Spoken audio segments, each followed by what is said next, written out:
Bom, hoje é dia 5/11, turma 229, biologia 4. A gente vai iniciar mais uma aula da sessão ecologia, né? Que a gente já está tratando há algum tempo. Essa próxima aula sobre ecologia vai ser sobre populações. A gente vai conversar sobre o conceito de populações, como que a ecologia entende populações, o que pode fazer uma população aumentar, o que pode fazer uma população diminuir, por que esses dados são importantes na prática. E aí a gente vai ver um pouquinho sobre populações humanas, comparando países desenvolvidos, em desenvolvimento, e tentar entender qual é a influência do quanto o país é desenvolvido nas taxas de natalidade e no desenho populacional daquela região, tá? Da população humana. Então, vamos começar aqui entender com os exercícios do Enem, né? Que vocês já devem estar acostumados. Eu sempre procuro trazer uns exercícios de Enem para começar a contextualizar o assunto. E esse primeiro exercício é do Enem de 2018. E o enunciado fala o seguinte: um biólogo foi convidado para realizar um estudo de possível crescimento de populações de roedores em 5 diferentes regiões impactadas pelo desmatamento por ocupação humana, o que poderia estar prejudicando a produção e armazenagem local de grãos.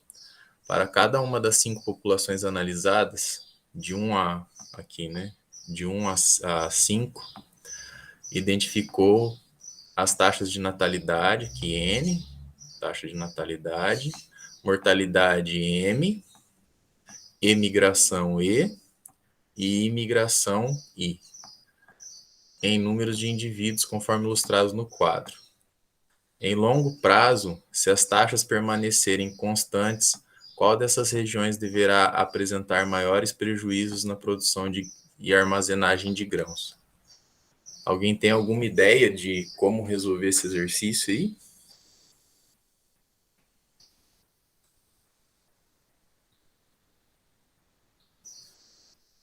Muito bom ver a ansiedade de vocês participar, né, para tentar resolver.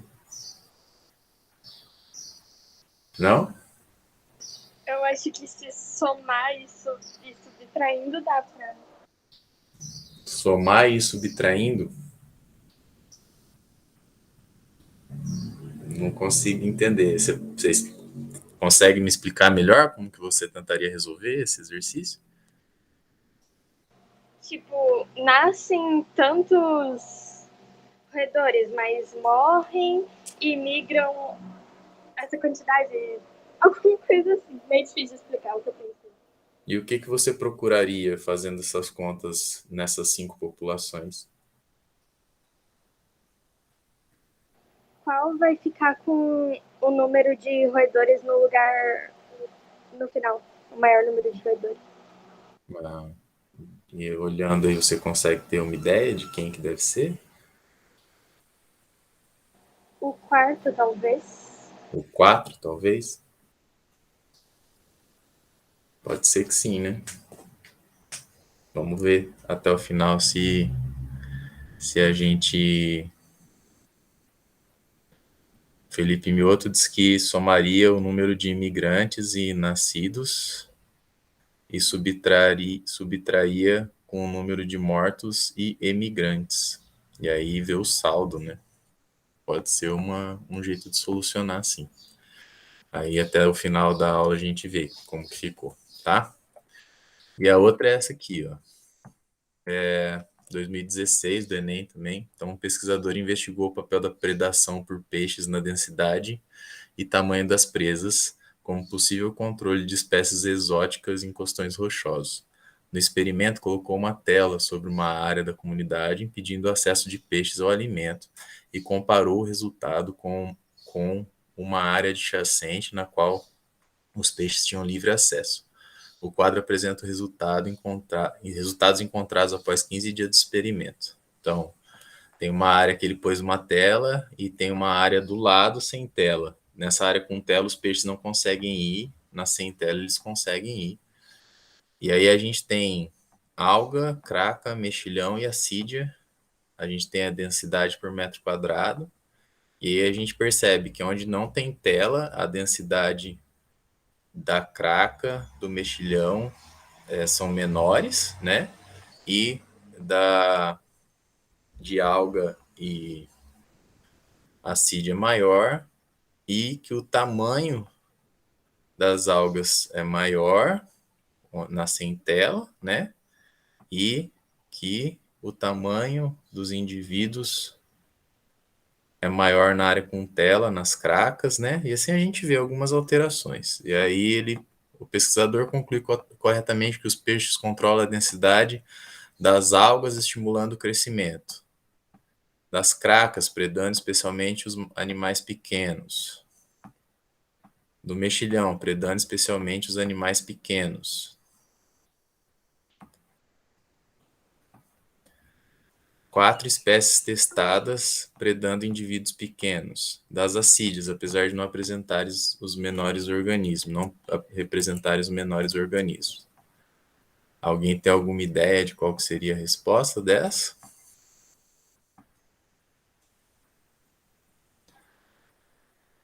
O Luquian acha que é a C, o Bernardo a B, o João a C, Letícia C. Bom, acho que a gente tem bastante gente num consenso aí. A gente vai conversar então sobre essa questão de novo até o final da aula, tá? Então vamos lá. Quais são os conceitos que eu preciso conhecer para falar sobre populações, tá? O primeiro conceito que eu trouxe ali é a densidade populacional, que é o número de indivíduos, né, N, por unidade de área S. Isso se a gente estiver falando em espécie terrestre que vive numa superfície plana, né? Então a gente vai tratar por metro quadrado, quilômetro quadrado. Então a gente vai falar de densidade X pessoas a cada 100 metros quadrados, ou X pessoas a cada quilômetro quadrado, né? Isso a gente vai ter a densidade. Agora, se for um animal que vive na água, ele pode viver em todo o volume de água, né? Então a gente vai tratar de número de indivíduos por metro cúbico. Então, tem tantos milhões de algas por metro cúbico nesse lago, tá? Na água desse lago. Então, é uma forma de medir a densidade.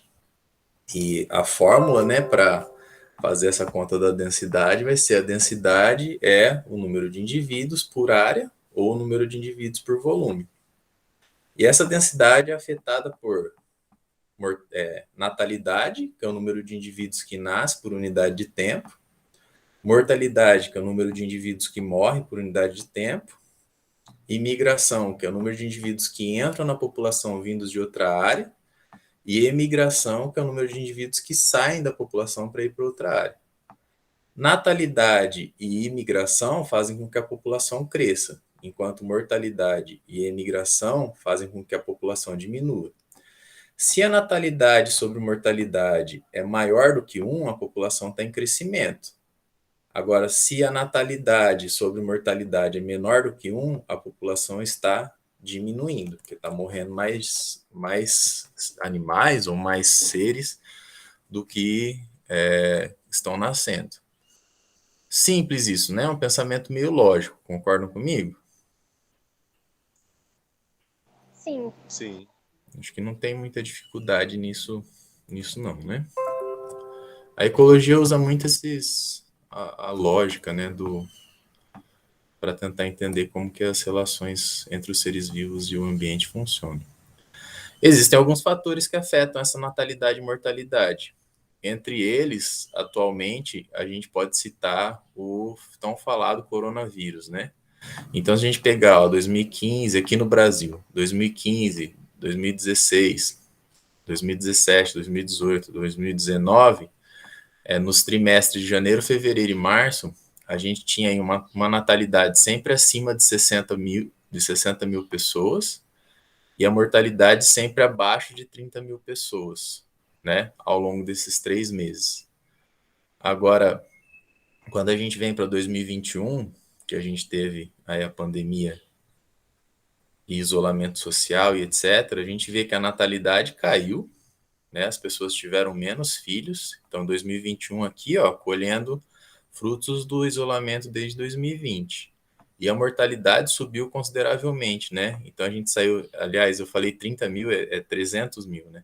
A gente saiu da casa dos 300 mil, geralmente abaixo dos 300 mil mortos nesses 3 meses, e subiu para mais de 400 mil mortos em janeiro, fevereiro e março.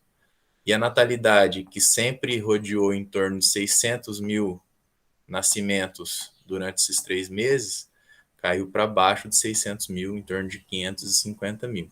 Né? Então, tem uma expressiva queda, tanto na natalidade e um expressivo aumento na mortalidade.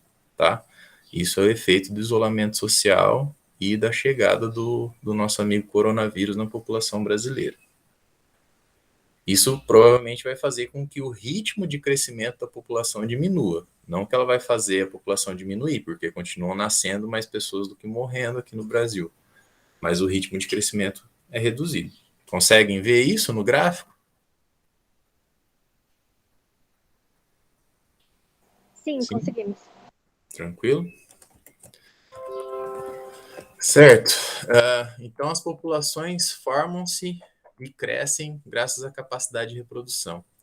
Se nada limitasse a reprodução, a população cresceria exponencialmente. Então, se não tem uma limitação na população, olha lá, a população cresceria indefinidamente, porque sempre nasceriam mais prole, né?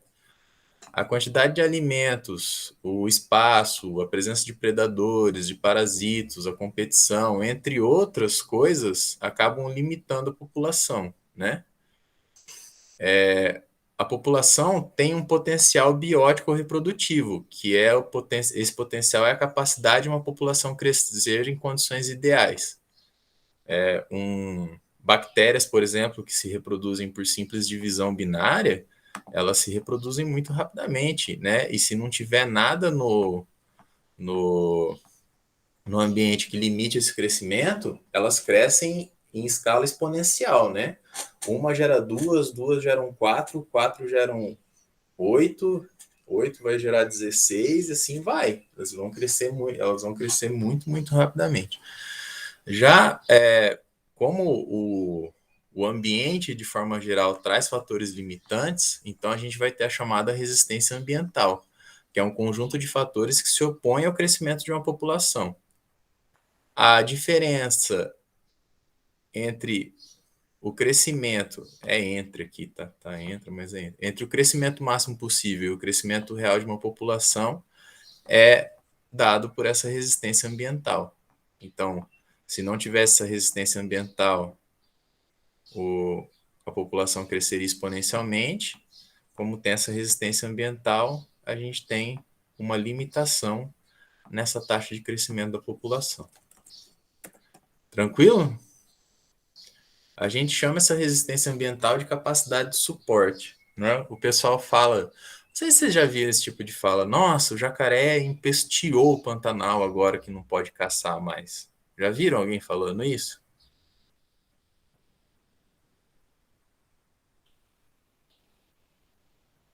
Acho que já. Acho que já. Acontece muito nessas conversas, né, em roda de churrasco. Ah, porque antigamente caçava, tinha bem menos jacaré. Agora que proibiram a caça, nossa, jacaré empesteou. Nossa, tem capivara que, nossa, empesteou o Pantanal. E, assim, nunca vai ter mais jacaré ou mais capivara do que aquele ambiente suporta. A gente pode mexer nessa capacidade de suporte? Sim, a gente pode. Por exemplo, se a gente oferecer num local uma suplementação alimentar, a gente está aumentando a capacidade de suporte do ambiente, né? Esse ambiente vai suportar mais indivíduos daquelas espécies que comem aquilo que a gente está suplementando, né? Recentemente teve os incêndios no Pantanal e o pessoal começou a achar que os animais estavam morrendo de fome, então começou a colocar alimento lá. Isso proporciona que menos animais morram de fome, então aumenta a capacidade de suporte daquele ambiente enquanto essa suplementação for feita, ok? Então essa é uma forma de aumentar o número de indivíduos daquelas espécies naquele ambiente. A gente observa muito isso com os animais de rua, né? Cães, gatos e tal. Em cidades maiores, pombos, né? Se ninguém alimenta, a população deles diminui, né? Eles vão sofrer com a falta de alimento e muitas vezes vão acabar morrendo. Agora, quando tem a suplementação, a pessoa põe ração, joga migalha lá para os pombos, a população desses animais aumenta, né? E a gente passa a ver mais animais de rua, né, presentes no ambiente, certo? Então, a gente tem a população, ela tende ao crescimento exponencial, só que ela encontra a capacidade de suporte do ambiente. Isso faz com que a taxa de crescimento reduza até que atinja uma estabilidade, né? E aquela população vai ficar rodeando aqui em torno dessa capacidade de suporte. Se eu entro com a suplementação de alimento, eu aumento essa capacidade de suporte. Então a população pode voltar a crescer mais um pouco e vai se estabilizar naquela nova capacidade de suporte que o ambiente passa a ter. Ficou claro isso na explicação dessa questão da capacidade de suporte? Sim. Boa tarde, Ana. Bom, na natureza, como que isso acontece? A gente tem vários fatores que vão mexer nessa capacidade de suporte. E uma das coisas que é importante nessa capacidade de suporte e na regulagem dessas populações é a relação de população predador-presa, né? Então a gente tem a população de presa, que no caso aqui é a lebre, está em azul. Se a população de presa é baixa, a população de predadores cai também, porque tem menos presa para que ele se alimente. Se acontece alguma coisa e a população de presa aumenta, a população de predadores tende a acompanhar. Quando a população de predadores cresce, a população de presas consequentemente diminui, o que vai causar uma diminuição na população de predadores.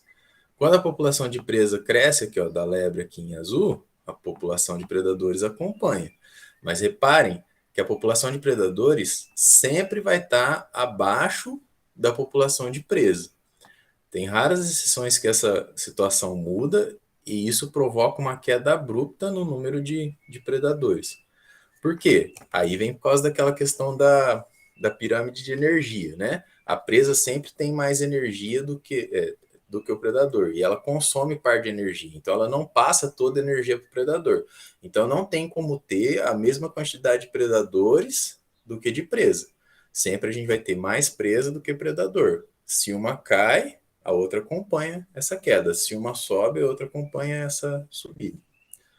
E isso vai regular as populações, mas é lógico que nunca vai ser um equilíbrio estático em um número exato, né? O equilíbrio é uma oscilação em torno de uma região que é a média do que o ambiente suporta para aquela população. Certo? Agora que eu percebi que a luz estava apagada aqui.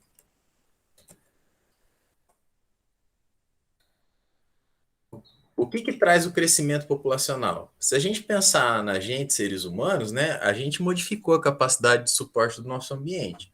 Como que a gente fez isso? A medicina, né, que combateu doenças que muitas fatais e que hoje muitas vezes a gente convive com elas. A agricultura, né, que aumentou a nossa capacidade de produção de alimento.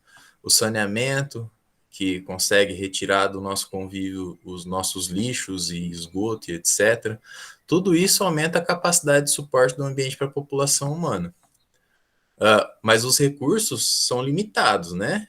E aí fica sempre aquela questão, será que a gente está usando recursos que deveriam estar reservados para as populações futuras? Aí vem a legislação ambiental, o manejo dos impactos ambientais da nossa atividade, para tentar reduzir o tanto de impacto dessa atividade e dessa população que a gente tem hoje, que vai chegar nas populações no futuro, certo? Então tem que ter tem essa questão ambiental envolvida nesse crescimento populacional.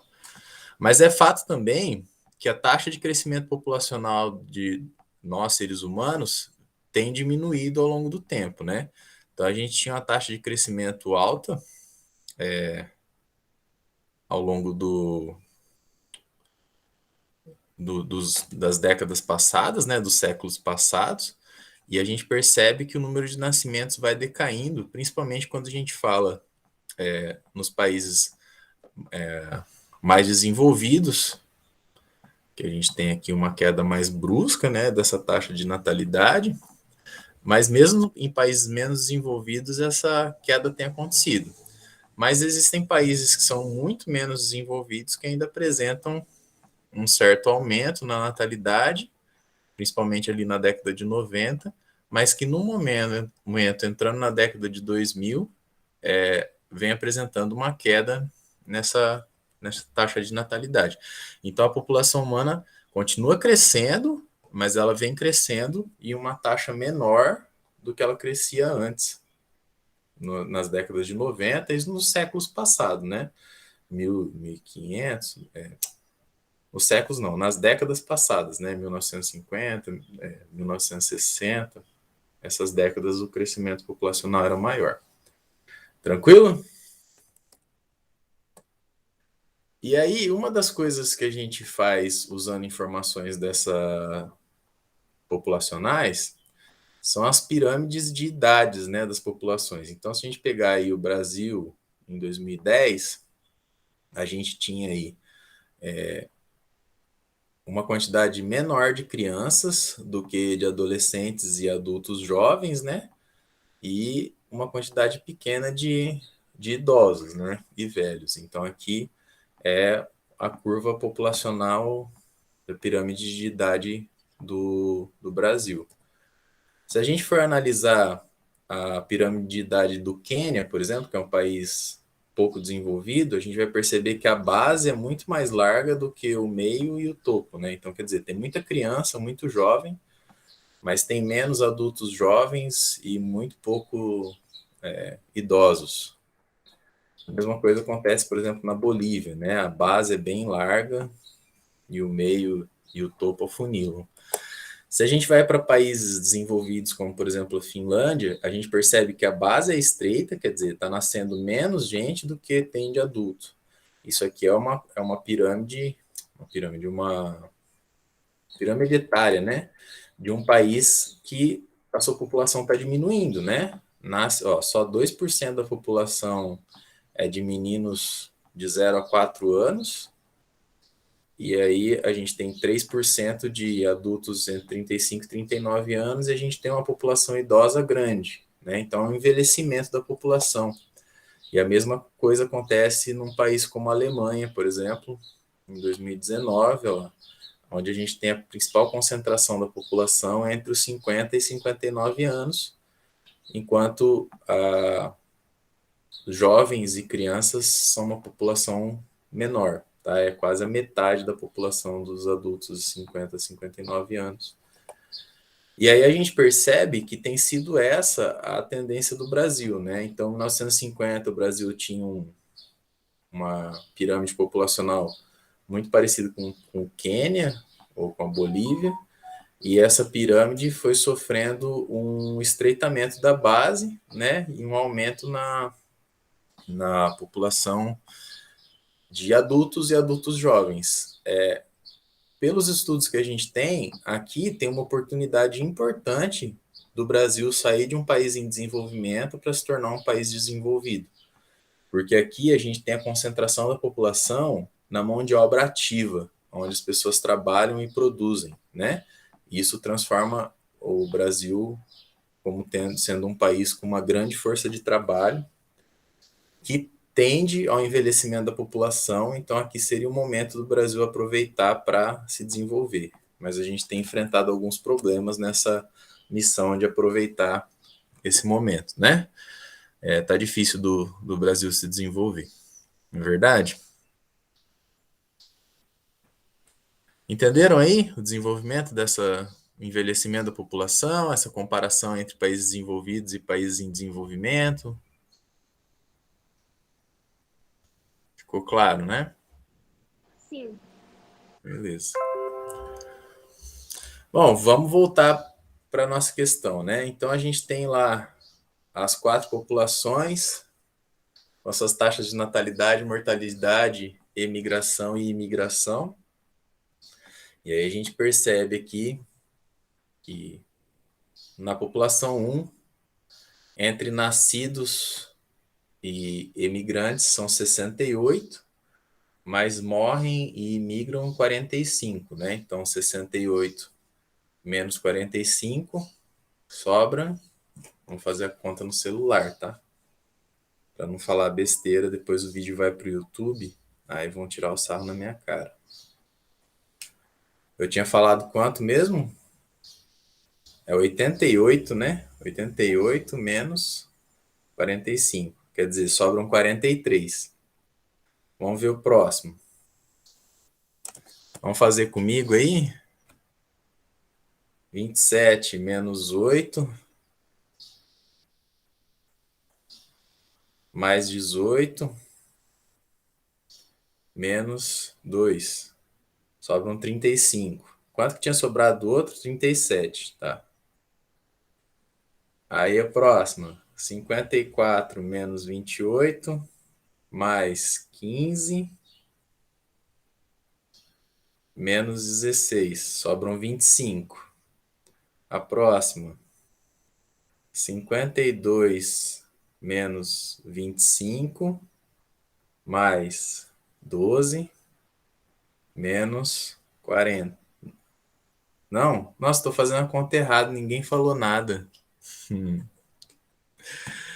Ai, eu tô somando a imigração e subtraindo a imigração, tem que ser o contrário. Ah, o Luquian já fez a conta, e é verdade, ele tá certo, tá? Porque eu fiz esse exercício antes sem errar os imigração e imigração, e deu exatamente isso. A, aonde a população que está mais crescendo aí, que tem uma taxa de crescimento maior, é a população 4, ela está aumentando bastante. E se tem alguma população que vai trazer problemas para os produtores e armazenadores de grãos no futuro, né, entre os ratos aí, é essa população 4. Beleza? Todo mundo entendeu o desenvolvimento do exercício? Não, eu estava colocando, somando a emigração e subtraindo a imigração, né? E é o contrário. Imigração são indivíduos que chegam, né? Então eles aumentam a população. E emigração são indivíduos que saem, então eles fazem a população diminuir, tá? Resposta correta, letra D. E a próxima aqui. Bom, o que a gente percebe? Na área com tela, a gente tem mais cracas e mais mexilhões, e as cracas são maiores e os mexilhões são menores, tá? Na área sem tela, a gente tem menos desses dois caras, mas as cracas são menores, quer dizer, os peixes preferem cracas maiores, e os mexilhões são maiores, quer dizer que os peixes preferem mexilhões menores. Então, o que ele vai entender aqui? O pesquisador concluiu corretamente que os peixes controlam as algas? Não, alga, né, na sem tela é maior, então quer dizer, o peixe não está diminuindo a população de alga. Ele controla a população de cracas? Parece que sim, né? Aumentou de 150 para 300 indivíduos por metro quadrado. Porque eles predam principalmente animais pequenos? Aí parece que não, porque aumentou na área com tela, os animais são maiores do que na área sem tela. Então, quer dizer, ele está comendo os animais maiores e não os animais menores. Ele controla a população de mexilhões? Ó, sem tela tinha 200 por metro quadrado, com tela tem 380. Então, sim, tem um controle dos peixes na população de mexilhões. Predando especialmente animais pequenos? Bom, na área com tela, a gente tem uma média de tamanho de 3 centímetros de comprimento, né? Enquanto na área sem tela, a média de comprimento é de 6 centímetros, né? Então, quer dizer, ele está comendo os animais pequenos, fazendo com que a média de comprimento na área sem tela seja maior do que a média de comprimento na área com tela. Por isso, essa é a alternativa correta. Entenderam o desenvolvimento dessa? Segunda questão. Todo mundo Eu não concorda? entendi Oi? muito bem por que que ali os 6 centímetros é maior, porque os peixes eles são comenos que são menores, Sim. certo? Aham. Imagina que você tem um universo de população desde animais de 1 centímetro até 10 centímetros de comprimento, né? Quando a gente coloca sem peixe, então tem uma distribuição normal, né? Poucos muito pequenininhos, poucos muito grandes e muitos nessa meiuca aqui. Quando a gente põe o peixe come muito desses pequenos e faz com que a média do comprimento da população desloque para que eles fiquem maiores. Entendeu? Entendi, professor. Uhum. É isso que está acontecendo ali com a presença do peixe. Fica alguma dúvida sobre as populações, gente? A gente pode passar para a próxima aula? Eu vou parar a gravação, tá? Não, interromper a gravação.